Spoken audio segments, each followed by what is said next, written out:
Good evening. The Lloydminster and District Ministerial Association has been collecting signatures against adult entertainment in the border city. Today, that petition was handed over to City Hall. It all started back in mid-August, just 2 weeks before adult entertainment became legal in Lloydminster. But even after the bylaw passed, the association continued collecting signatures. With a petition blitz this past Friday, the association is ready to hand over their appeal to City Hall. And what the petition is about is asking that the city would give us a binding plebiscite. In other words, instead of City Council deciding, that we would get the people to decide. 1,377 signatures have been counted.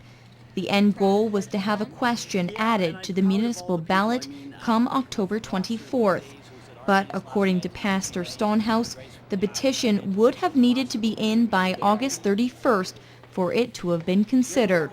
We weren't able to do that. So by the Lloydminster statute or the Lloydminster charter, all that is required is that it would go on next year's ballot. However, our feeling is that given the number of people who have expressed their opinion on this, that City Council should take that in note, and we would really like to see them put it, lay the issue to rest, get it on the ballot this fall. Now that the petition has been handed over, the waiting game begins. Well, we'll review the petition and see what we have to do as the next step. However, in an August 27th interview, Mayor Mulligan said their efforts are invalid. Our current legal advisors say that it's not valid. I can't do anything. So, I mean, if 100% of the population of Lloydminster signed that, they need to deliver that to the province. I'd say he's wrong on many counts. Number one, we have two of the top-notch lawyers in Canada, both in constitutional and civic, and they have said this is perfectly legal. I've talked to other lawyers who have said it's perfectly legal. If their efforts are rejected by the city, Stonehouse says there has been no discussion as of yet as to how far they will take the push to once again ban adult entertainment in the border city. The long weekend has arrived, meaning many drivers will be looking to get out of town. The RCMP are reminding the public that getting to where you need to be safely should be the #1 priority. Every year across Canada during Thanksgiving weekend, Operation Impact is in effect. The RCMP will be looking for those who don't follow the speed limit, disobey intersection laws, commit seatbelt infractions, and distracted drivers.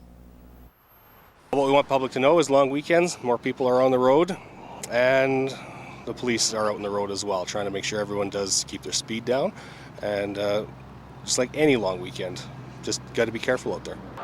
The RCMP expects a lot of activity on the roads, especially today and Monday. Corporal Cadoon says it's just not worth breaking the law. Maintain the speed limit, don't be pushing it, you will get to your destination. A difference of 10 to 20 kilometers an hour does not make a difference at all. RCMP will be strategically stationed throughout the city and highways. The trial for a First Nations chief in Saskatchewan has been put on hold until next summer. Stuart Baptiste of the Red Pheasant Cree Nation is charged with drunk driving and refusing a breathalyzer. His trial was supposed to be held this week, but it was pushed back until next August because of a communication problem. As a result, a couple of witnesses were unavailable. The charges stem from a wedding in Bigard in October of 2010. RCMP have found a Wainwright man who went missing last month. Kelbert Didluck and his vehicle went missing on September 18th. The family are thanking the public for their help in the search. No further information is being released at this time as the investigation is ongoing. It was a showcase of the fine talent our city has to offer. Last night, the Vic Juba commemorated 10 years of community theater in the border city. And as Nirmanisa reports, hundreds of people came together to celebrate.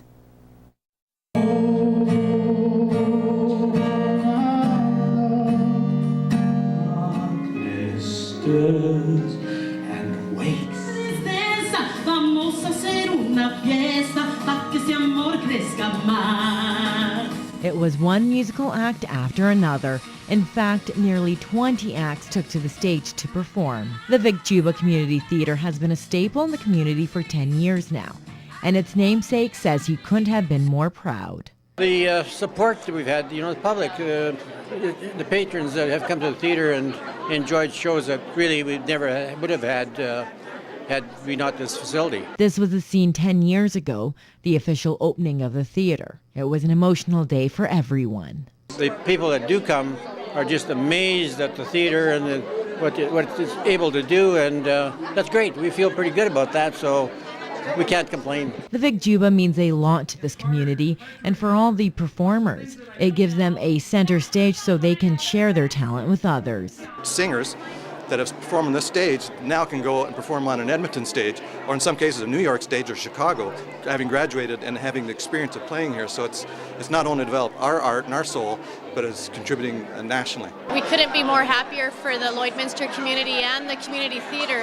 It's highly used, it's really busy, and as a community we love to support it.